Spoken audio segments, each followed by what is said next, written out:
Oh, welcome to our podcast. This is the Flipped Learning Remix podcast, and we are on number 141. This is the podcast that mixes cutting edge technology with teaching. And I'm here as the co-host, Joan Brown, and I'm with our host, Troy Cockrum. Hi, Troy. Hello, Joan. It's a good Sunday afternoon for us.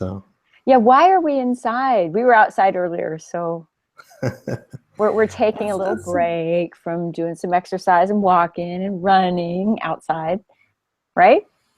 yes, we are to get out a podcast on some new things that are happening. So Yeah, because this one, we have been talking, at least right before the show, we've been talking about competition and how that has sort of evolved over time in education and where we are now, and what some opportunities might be for teachers if they're looking for a real world competition for their kids to get involved in. Mm-hmm. right, and we were talking and share this with the listeners of what we find the value of competitions and what makes for a good contest or competition for students to enter is what we're specifically referring to, not teacher competitions necessarily, but Oh, those student are out there competitions. too. Yes. But I think we're going to highlight a few. And that way, if you're looking for something, maybe this year, maybe you've never taken that step and said, gosh, it's just a little daunting to sign kids up for something that might be online or something that might require a lot of time on your part to coordinate. You'll find that some of these are very easy, not that difficult. And what we're aiming for is a little motivation for the students, because once they see that their product, their work, their thought is going into something that is wider and broader than just that four walls of your classroom, you gain some driven, goal directed students, and that's something we just can't do without, because it really helps get them moving toward what they need for their future. Well, that's why I like the motivation that comes from sort of the real world aspect of contests or just submitting. I always have my students submit for publication. Whether they get published or not doesn't matter. I just want them to go through the process of trying to get published and realizing what they need to do to make their work better and to make it so that audiences are reading it besides just me or their parents or their classmates. And so I have them submit for publication or enter contests in order to have that real world product that they have to make sure is good if they want to have a chance to either win the contest or get published. I know that's the question that comes up whenever we mention entering a contest. The students will always ask, you mean someone else is going to look at this other than you? And even when I would publish things that were for parents' eyes only, they'd be totally motivated to change the quality of their work, because they were thinking, oh, really? Adults are looking at this. Even having other classrooms see their work is powerful. But I think the ones we're going to highlight today are some of the most motivating I've seen. And I know the idea came to me when I saw that the Doodle for Google competition was open. And for any teachers or anyone who doesn't know what Doodle for Google is, every time you open the Google web search page, you see that logo at the top, Google. And many days it doesn't look quite the same as just the basic logo. And you'll see some beautiful artwork. You'll see some interactive games sometimes based on maybe today in history. There's a special scientist that they're emphasizing. But that all came about because at Google, they have artists that work on that project to make the Google page something unique and interesting every day. And they decided to offer this as one time a year, have it be drawn by a student in the United States. And so I'll never forget the first year this ran, because I actually entered my students in it. And the competition goes kind of like this. They want students to submit their drawings with the Google logo, but it's always based on a theme, a question. This year's competition is titled "What I See for the Future." And so what they are looking for is an image that a kid's idea of what's going to happen in the future. And I got to tell you, the discussion alone about that is worth the educational impact when you start in the classroom brainstorming about, well, what do you think that means, and what do you think they might want you to be drawing, or maybe you have a better idea than anyone else, and how you would draw that. It's open. It started September 14th, and it's open until December 2nd for any of your entries.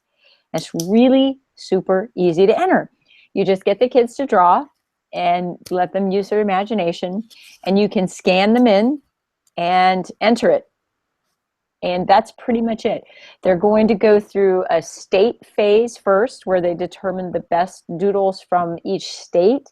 And then they go to the national level. And eventually they do pick the top 10 or so in all throughout the nation. And one of them gets to be the top prize.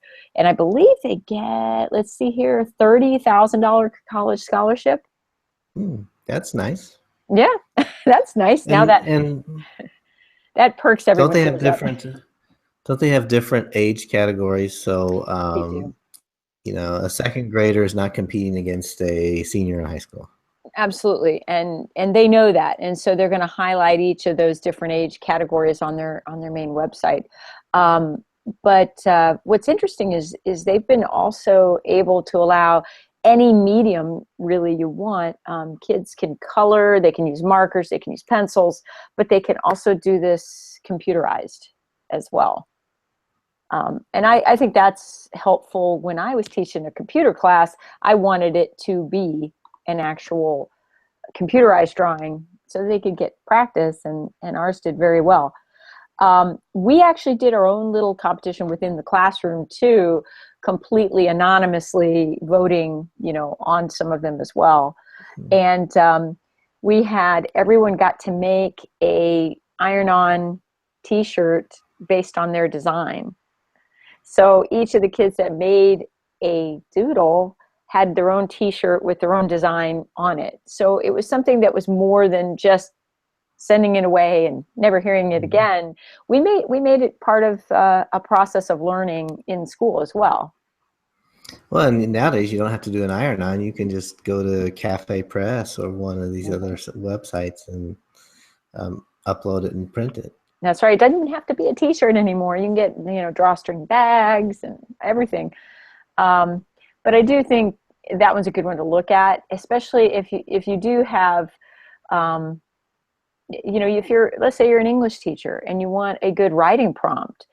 The Doodle for Google prompt is good for that too. And that way they can write about it and draw and, work on all those skills together. That is interesting. I can think of some great discussions with my middle schoolers about what we've already do that some with our article of the week, but what the future will look like or could look like. That would be interesting. Yeah, that's a good one. Do you have a good competition that maybe you've been involved in, Troy? I like Vista for learning is Rushton Hurley. He's a friend of the show.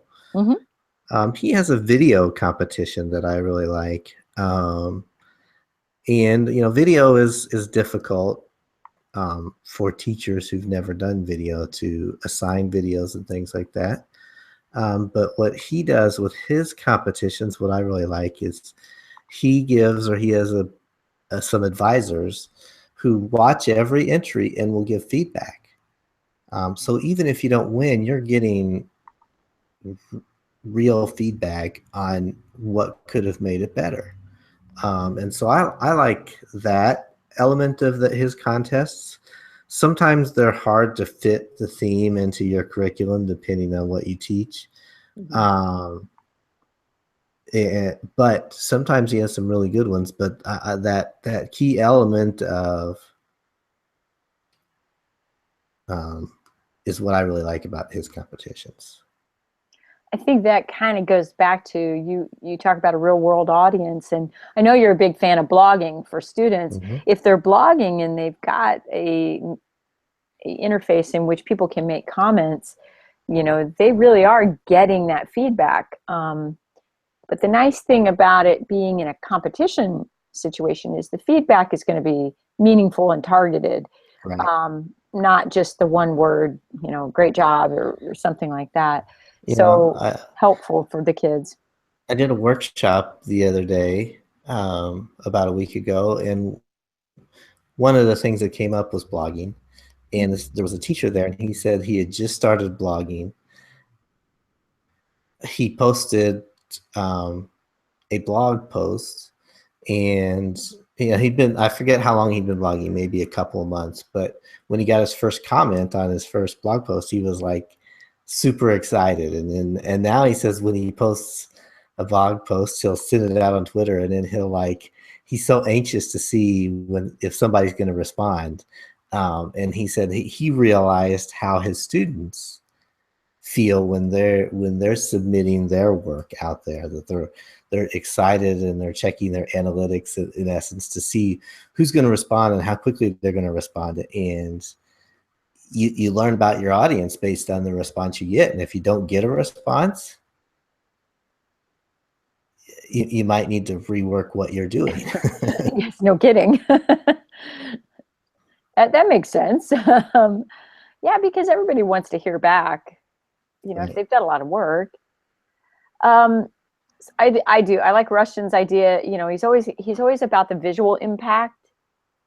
So, and isn't that what his competition is? You want to be creating a video, or is it image is as well? I wasn't sure. Well, the other thing I like about it's video, and you can't put images, but he wants it all to be Creative Commons work. Oh, Thing I like about him is if you put a song in there that's not Creative Commons, he won't accept it. He'll send it back. And so I like too that he's very diligent with, because I've seen competitions where the winners had copyrighted music in it. mm-mm. How could that competition um, ethically accept that as the winner? Mm-hmm. Um, and so he's very diligent on Creative Commons copy and providing the sources for your images and things like that. So that's another thing I like about his competitions. So I'm going to do a little transition then too. The White House offers a video competition, and I believe they did it for the first time last year. I'm not seeing anything before last year. They also were asking for student submissions, and very similar theme to Doodle for Google, the world I want to live in. And what was fascinating to me is Michelle Obama put out a special video explaining what she was looking for. And she was talking about how there were 62 million girls worldwide that were not attending school. And she wanted to reach out to these girls and get them in school, or get those communities to figure out how to take them to school or get them there. And so they provided a whole bunch of film footage from the Peace Corps. And they said you can use any of this film footage in your student submission for this competition. So they offered them something to use, which is good. I was very interested in getting my kids into this, but the deadline was in August. And of course, once we're out of school, it's really hard to monitor what kids are Yeah. doing. I'm wondering if this year, because I don't see this year yet, I'm wondering if they're going to try to keep that more within the school year, because it's harder when you don't have a adult who is helping get the submissions in, looking at the final products. Those logistics need to be in place when you do a competition. As much as it seems like it'd be nice for the students to do it on their own, Depending on the age, it's a little easier if you do have a adult who's totally in charge. And I wasn't able to get with the kids in the summertime to finish up any of their submissions. So another competition that I like that my students are going to do for the first time this year is not a submission competition, but well, there's several similar. The one we're going to do is Imagination Destination, but I also know there's a lot of robotics competitions as well. We got a robotics team for the first time last year, and I know a lot of schools are doing that with VEX robots, and also the Wonder Workshop is starting some robotics competitions. Lego. Yeah, so we're doing Imagination Destination. Our Destination Imagination, I'm sorry, I was getting it confused with the Imagination Foundation, which we can talk a little bit about later. But Right. Destination Imagination, there's like 7 different categories, and you put together a team and you go to a site, and they're all across the country. Each state has their own competitions. And then if you win your state competition, you go, or if you're one of the top 5 or something in the state competition, you go on to the global competition, which I don't know why they skipped the national stage of the competition, but whatever. But they have some where you build something, you're given materials, and as a team, you have to build something. What the category we're entering is an improv performance. So we get our categories the day of the meet, I guess you would call it, and perform, and they base the evaluation on how well we perform and how well we work as a team and things like that. And then they have different challenges throughout the day that you can compete as like a one-off type of thing. So it's got some science components, it's got some math components, it's got some performance components. And so look at your local state to see if they have a Destination Imagination state chapter doing competitions in your state, because I've heard a lot of good things about it, and so we're doing it this year for the first time. So that does sound very familiar. I know the name of the company, so that should be easy to find. Now, a lot of schools do a science fair, and I'm all for science fair. I think it's an amazing process for kids to go through.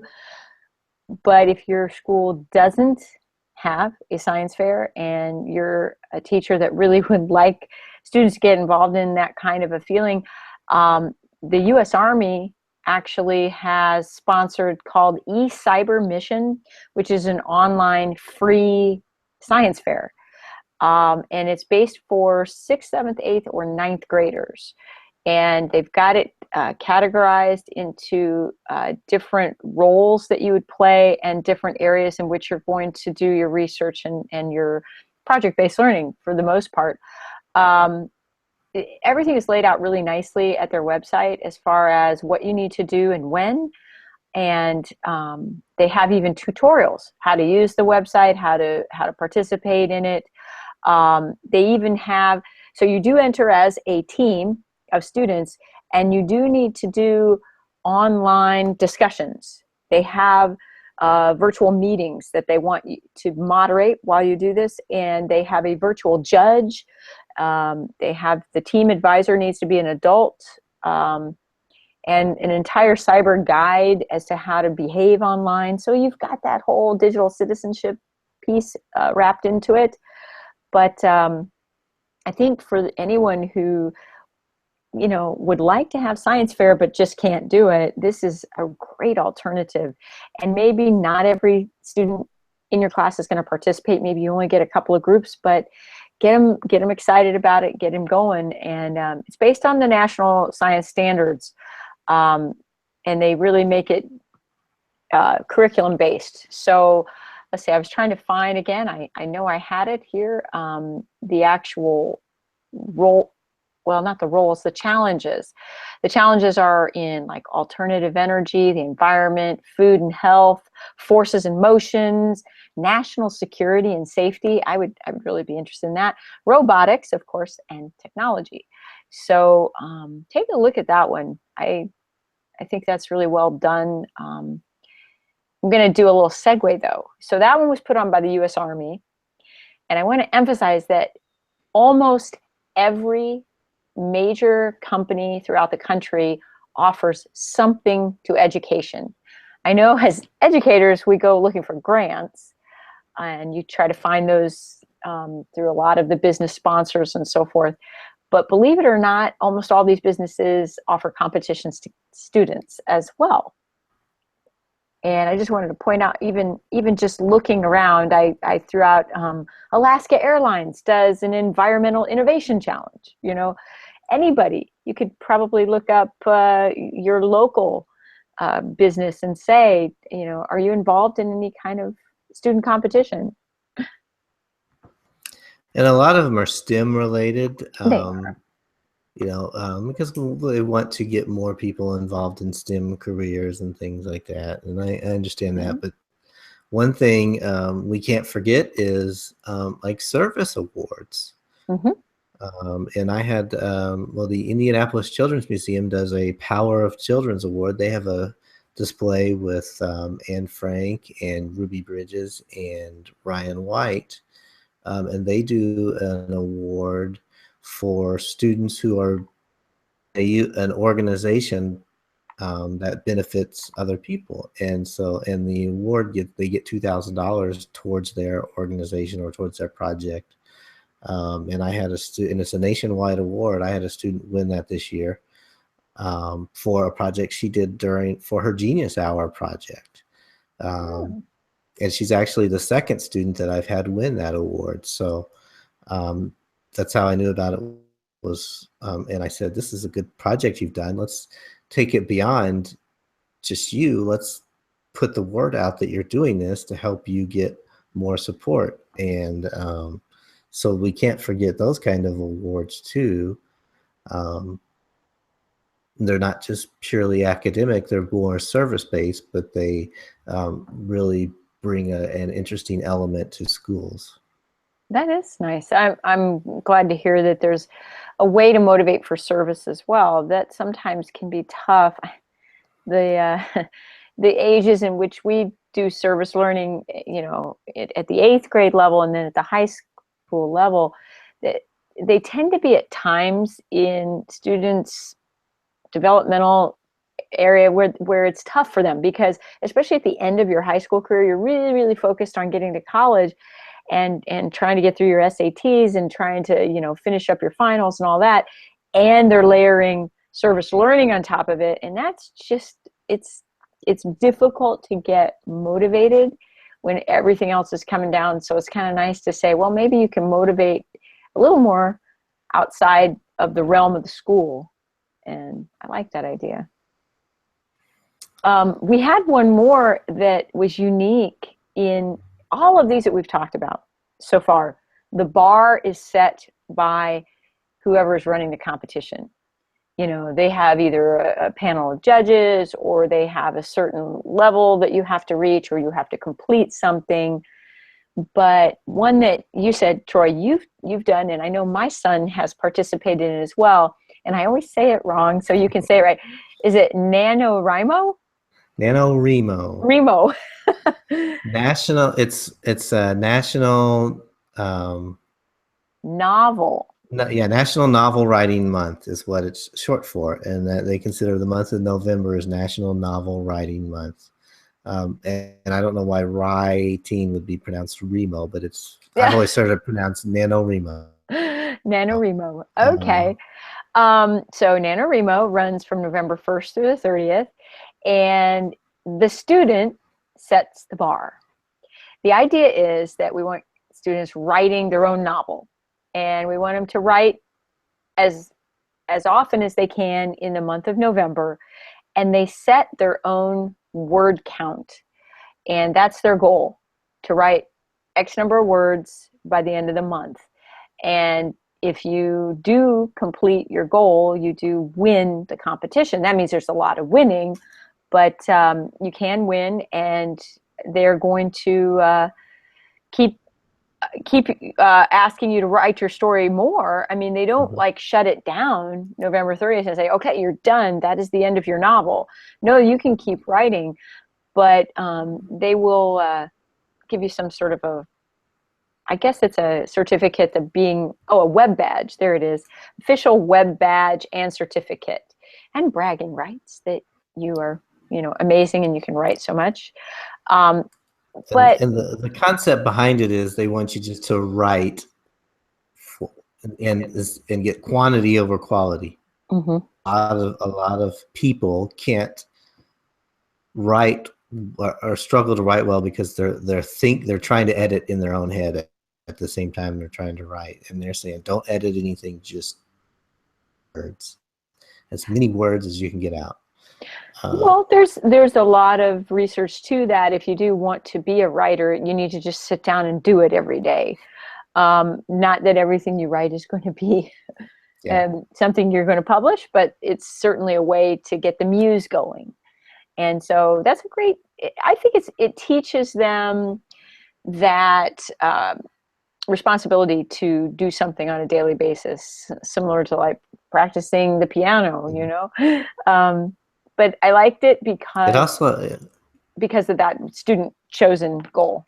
Okay. Go They ahead. also have an online community where you can submit your work and other people can give you feedback. And so people who are really into writing who want feedback, and also encouragement. So like if you're doing this, I mean, it's a worldwide competition. It's not student specific.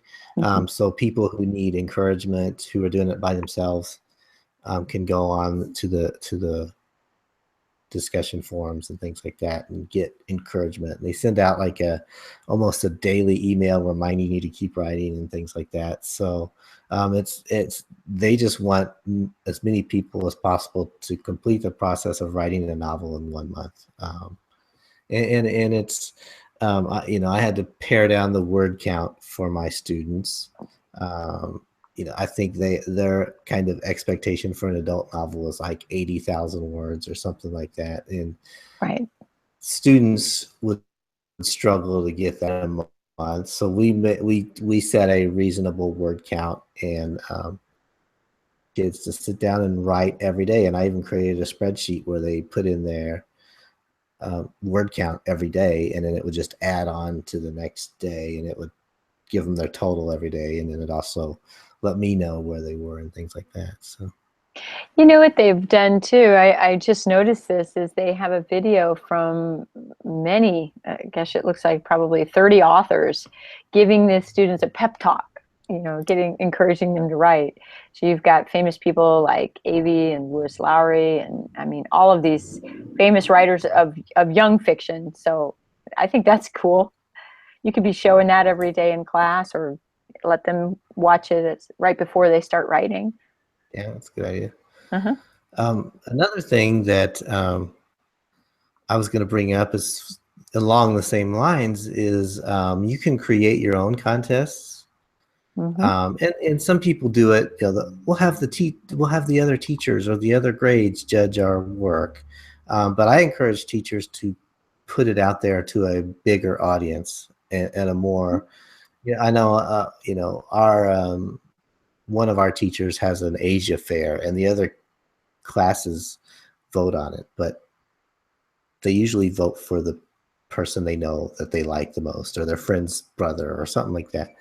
Um, Mm-hmm. And so a friend of mine, well, a friend of the show, Steve Oslander, he's doing a cardboard challenge that, the Imagination Foundation has the cardboard challenge on October, I want to say 15th, Mm-hmm. coming up soon. And so he has his students design a fun pass for their cardboard challenge based on Kane's Arcade and the fun pass from Kane's Arcade. Well, then he tweeted out the designs, and he put them on Facebook in the Imagination Foundation chapter site and things. And so he put it in several different sites online, and he said, please vote. And there were tons of people around the world voting on their favorite design. And so I thought that was a very creative or clever way to get student work out there and get them exposed to people from around the world voting on their particular designs, as opposed to just the teachers in the building or their friends voting on it. That's brilliant. What about a Twitter poll? I have seen educators use that for a variety of bits of data that they want their students to use in class, but also you could use it for voting. That's true. Yeah. That's true. All right. I'm all for competition. I know that we've talked a little bit about that, and sometimes it's difficult to run one. And I think you were bringing up the point that sometimes it becomes a popularity contest when it's done internally. So it's hard for us to get legitimate results that way. And that's why I guess if you want to call this outsourcing, it works better because it is out in the public eye. That's your authentic audience, but it's also something that takes it away from that. I'm at a middle school, so I think clicks and I think popularity, but it takes it away from that, and it makes it more authentic, and it'll get you that motivated kid. And I think if we focus on the process Mm-hmm. as opposed to whether they win or not, the process of producing quality work and improving throughout the course of the producing the work, I think that's more important, because there can only be one winner, depending on the contest, obviously. Sure. And if we, instead of focus on winning, but rather focusing on putting out our best product, that's where the students benefit. Mm-hmm. I always have told my students that you just never know. It could be you. And that way, it does. It kind of enlightens their creativity. They just think, wow, that's true. It could be. Well, that's our episode for today. We had a good time talking about competitions, and you gave me some ideas of things that I can do with some competitions coming up. So, and hopefully we gave everybody some ideas, because a lot of these spread out throughout the year, so it helps. Right, and that's one. Some aren't as good at getting it out quickly. I was just telling you earlier about a competition I got that was due in like 2 weeks, and I just got it the other day, and I'm thinking, how can I adjust my curriculum this quickly to fit in this competition? Sometimes that happens, and you can't help it, or it's just the wrong time of year. Like I told you, I did the Nanowrimo in March because it just didn't work for us in November, so I didn't do the formal participation, but I did the same process. So that's you have to do what works for you, but working in these competitions when you can is a great way to motivate students. All right. Well, I hope they have a great year figuring out which one they want to enter. So until next time, thanks for listening. All right. Bye-bye.